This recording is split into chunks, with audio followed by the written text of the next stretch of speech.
This week on I'm Just Saying, Philly artists are taking a stand, Carson Palmer wants a divorce, and Kanye hears it from the Boo Birds.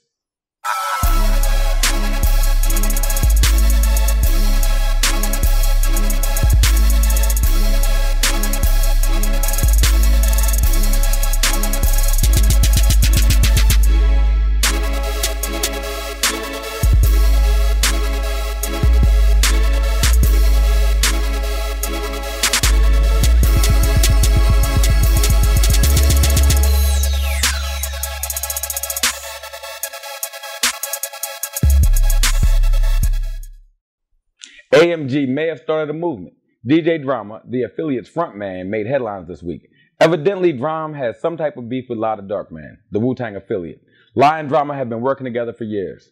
Drama recently issued an apology to his fans for ever doing a Gangsta Grills with Lotta Darkman. In 2008, they combined to release the notorious LAD mixtape. 3 years later, Drama? Apology? According to Lie's Twitter page, he is still the president of AMG, the affiliate's music group.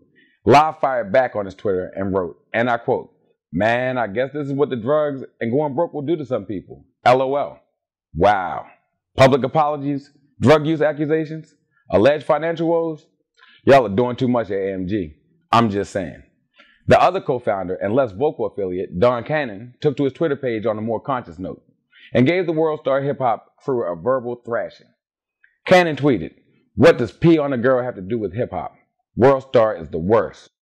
World Star Hip Hop is a website that generates hate, stupidity, and ignorance. I wish they would change their name to World Star and let the closed-minded people go to that site." Okay, Cannon. Honestly, I haven't been tuning into World Star lately. Every time I logged on, I could feel my IQ points rapidly dropping, so I decided to abstain. I'm just saying. Philly rapper Cassidy has also stepped up and let the world hear his opinion on the current state of hip-hop. You know what I'm saying? A lot of people are not leaders in this world. A lot of people followers. So they just follow whatever popping at the time. Like, if this person hot, I like him. If this person hot, I like them. And it's hard. Like, sometimes you might hear a person, style, or song, and you might not really like it at first, but if it's constantly on the radio over and over again, every time you get in the car, that's all you hear, you will find yourself starting to sing it, starting to accept it, because that's how it is. In other Philly news, we have what police are calling food terrorism. In Upper Darby, PA, a pizza parlor owner has been charged with attempting to sabotage rival businesses. The police have dubbed the incident food terrorism by mice. The parlor owner allegedly put a bag containing mice in the restroom of one pizza parlor, then walked across the street and put another bag of mice in the trash can of an adjacent pizza parlor. Police believe the owner was having rodent problems of his own and was trying to use his new guests to put his competition out of business. Police in Upper Darby, Pennsylvania, say they've arrested a pizza owner who was trying to sabotage the competition. Investigators say the man walked into two neighboring pizza restaurants carrying bags of mice and put them inside. A couple of officers happened to be eating at one of the mice shops and busted the guy before he let the animals loose, the rodents loose. The police superintendent says he's never seen anything like it. In his words, this is food terrorism by mice. Wow, I didn't know the pizza industry was so shady. He has been charged with disorderly conduct and animal cruelty. Why would you do this yourself? I'm sure there's an employee who has an issue that you've overlooked lately. Use your power, fool. Have them plant the mice, or pay someone to do it. Smart plan, idiotic execution. Some real pinky in the brain-ish. I'm just saying. In sports news, Brandon Davies, a forward for BYU's basketball team, has been suspended indefinitely and is also facing suspension. Drugs? No. Gambling? No. Running with the law? Davies violated BYU's honor code. How? By having premarital sex with his girlfriend. Some people feel that this punishment is unfair. Guess what? I ain't one of them. All BYU students are made aware of the honor code before they decide to attend. The honor code forbids students from having premarital sex. It also requires students to be honest, abstain from alcohol, tea, coffee, and substance abuse. Wow. Why would any rational thinking teenager who isn't a Bible thumper go there? What happened to the college experience? Not at BYU. I'm just saying. Amidst labor disputes in the NFL, Carson Palmer is making headlines. Carson Palmer, the QB of the Cincinnati Bengals, is asking for a divorce. From his wife? Nope. from the Bengals. The normally mild-mannered Palmer has allegedly told confidants that he will never step foot in Cincy's Paul Brown Stadium again. Chad Ochocinco requested to be traded a few years ago. Chad said, if I wasn't performing, my team would trade me. Well, my franchise isn't performing to my standards, so why can't I trade them? I'm just saying. Good point. Chad's request fell on deaf ears.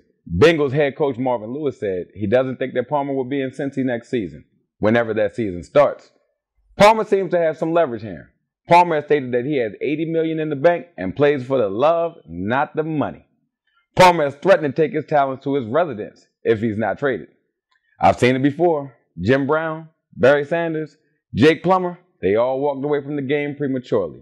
None tried to come back. I guess they invested and spent wisely. If only Scottie Pippen had one of their financial advisors. I'm just saying. Charlie Sheen's emotional woes continue.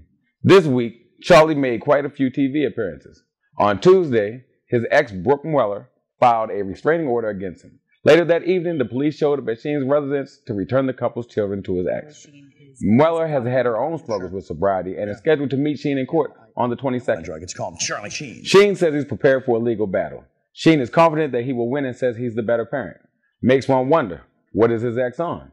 Worst case scenario, a judge finds them both unfit and puts the kids in protective custody. I don't judge Sheen. 1.8 mil a week? I'd definitely be up to no good. I'm just saying. The always controversial Kanye West was booed in his hometown while at a Bulls game. On the 24th, Yeezy arrived fashionably late to the Heat vs. Bulls b-ball game. The announcer introduced him, and the hometown kid was greeted with a barrage of boos.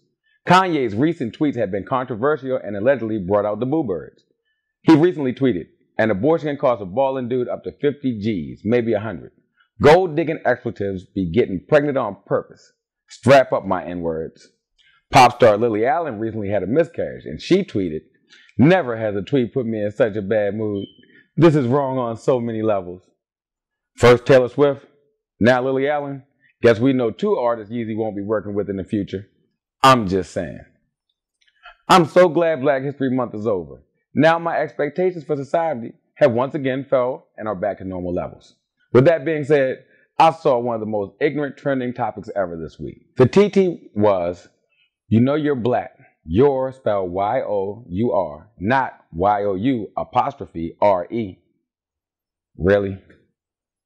Dave Chappelle even had to chime in. He tweeted, when you're black, you make a trending topic using your instead of your. At least I'm not the only one who is losing faith in my people. Come on, black people. I bet out of every race in America, we have the most first names with apostrophes. Using apostrophes for all the wrong reasons. Apostrophe abuse 101 even. There's one in every family. I'm not proud to admit it, but mine has one. Yup. If you're black and your kid has an apostrophe in his or her first name that will cause the teacher to mispronounce their name, I'm talking to you. Let's get it together. I'm just saying. That's it for this week, and thanks for watching. Please log on to BlazinStreetz.com for the latest in hip-hop news, music, and videos. Be sure to follow us on Twitter at BlazinStreetz, and don't forget to send your viewer comments to BlazinStreetz@gmail.com. We would love to hear your comments. You can catch new episodes of I'm Just Saying every Friday at 11 a.m. Eastern Standard Time. I'm your host, Bishop. See you next week.